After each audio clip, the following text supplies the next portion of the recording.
पे था तो ठीक लगभग 8 बजे के करीब हमें उजाले दिखे दिए। ठीक पहाड़ी के कम से कम वो थे 12 से 14 उजाले। तो वो ठीक नदी की तरफ आ रहे थे, क्योंकि 2013 में भी ऐसे ही कुछ लोग नदी की तरफ आए थे। अभी मेरे साथ 24 वर्षीय ज्योति प्रकाश हैं, जो कि त्रिजुगी नारायण के रहने वाले हैं। ज्योति प्रकाश ने भी कई यात्रियों की जान बचाई है। जब ये अपने घर में थे तो रात के समय इनको जंगल में लाइट की रोशनी दिखाई दी। जब लाइट की रोशनी दिखाई देती है तो ये अपने दोस्तों के साथ जंगल में सर्च अभियान चलाते हैं कि कहीं ऐसा ना हो कि केदारनाथ के रास्ते कोई यात्री भटक कर आ रहा हो। क्योंकि यह आभास ज्योति को इसलिए हुआ क्योंकि 2013 के दौरान सबसे ज़्यादा यात्री त्रिजुगी नारायण के रास्ते ही आए थे। उस दौरान त्रिजुगी नारायण के जो गांव के लोग हैं उन्होंने अपने बदन के कपड़े तक यात्रियों की सेवा में निछावर कर दिए थे और अपने चूल्हे में यात्रियों को खाना बनाकर खिला रहे थे। तो ज्योति अभी हमारे साथ है। ज्योति, कैसे पता चला तुम्हें कि यात्री वहाँ से आ रहे हैं? उस टाइम पे जब मैं घर पे था तो ठीक लगभग 8 बजे के करीब हमें उजाले दिखे दिए। ठीक पहाड़ी के कम से कम वो थे 12 से 14 उजाले। तो वो ठीक नदी की तरफ आ रहे थे, क्योंकि 2013 में भी ऐसे ही कुछ लोग नदी की तरफ आए थे। तो फिर हम 4-5 लोग इकट्ठे हो गए, क्योंकि उस टाइम पे घर पे उतने ही लोग थे, बाकी इधर उधर जा रहे थे। तो हम 4 लोग इकट्ठे हो गए, खाना खुना ले जाके हम फिर नदी की तरफ चले गए। फिर हम जब भी नदी पे गए तो वहाँ पे नदी बहुत उफान पे थी, क्योंकि बारिश दोबारा स्टार्ट हो गई थी। और बारिश जब दोबारा स्टार्ट हुई तो नदी इतनी उफान पे थी कि जो उसका पुराना वाला लेवल था उस तक पहुँच गई थी। तो हम नदी पार नहीं कर पाए। तो हम ठीक 12 बजे वापस आ गए थे, क्योंकि तब तक हमने बहुत कोशिश की, नहीं हो पाया। फिर हम वापस आए और ठीक 12 बजे के करीब हम वापस आने के बाद सो गए। फिर हम अर्ली मॉर्निंग फिर नीचे गए। हमने SDRF को बताया और बाकी प्रशासन को भी बताया। तो उन्होंने भी अपनी टीम भेजी और हमने एक संयुक्त अभियान चलाया और वहाँ पे रस्सी डाल के नदी पार की। SDRF वगैरह सब लोगों ने, बाकी हमारे साथ वाले जितने भी हमारे पूरे गांव के लोग थे उन्होंने।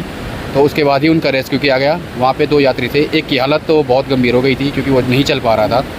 तो रेस्क्यू करने जब आप गए, क्या क्या सामान लेकर गए थे साथ में? खाना भी ले गए थे उनको? हाँ बिल्कुल, खाना लेके गए थे उनके लिए, पानी लेके गए थे घर से। टॉर्च ले जा रखी थी हमने, ताकि अगर उनको दिखाई न दे रहा हो। हमने बहुत कोशिश की, कुल्हाड़ी ले जा रखी थी नदी पार करने के लिए, ताकि कोई अगर लकड़ी मिल जाए तो हम लकड़ी डाल के उसको नदी पार कर सके। लेकिन उस टाइम पे नदी बहुत ज़्यादा उफान पे थी रात को, तो वो नहीं हो पाया है। तब दिन में नदी इतनी चौड़ी है, लगभग 100 मीटर, तो रस्सी के सहारे ही हो पाया था वो। तो दिन में रस्सी लगा कर ही हम उसको वापस ले पाए। रस्सी लगाई, फिर वहाँ से रस्सी बांधी गई, फिर रेस्क्यू किया गया SDRF के साथ संयुक्त मिलके।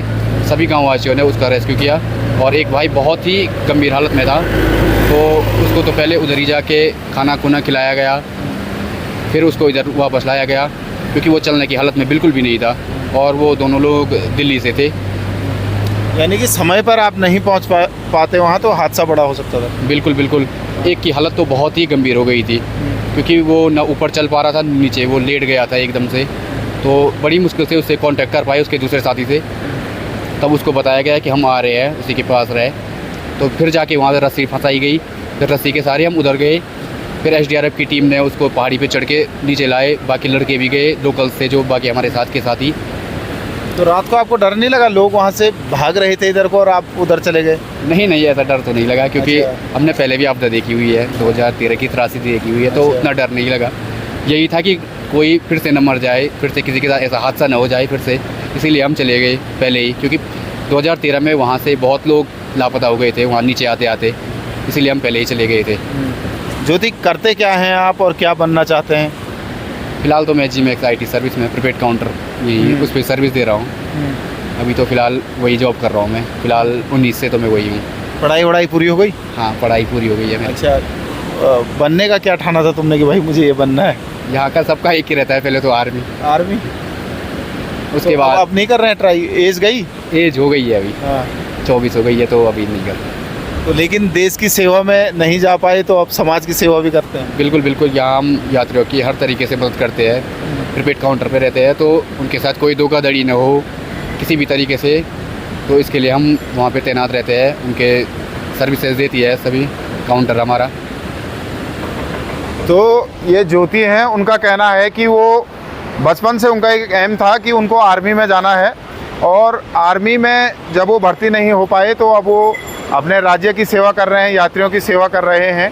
और कई बार आपने सोशल मीडिया पर सुना होगा कि जब वो केदारनाथ की यात्रा पर आते हैं तो उनको सामान महंगा मिलता है, लूट खसोट होती है, स्थानीय लोगों का व्यवहार अच्छा नहीं होता है।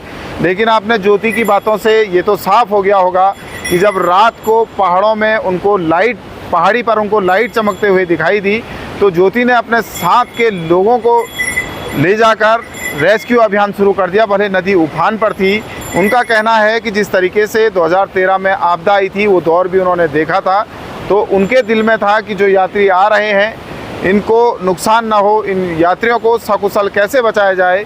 इसके बाद वो गांव के लोगों को लेकर जाते हैं, उनको खाना बना कर जाते हैं, साथ में टॉर्च लेकर जाते हैं।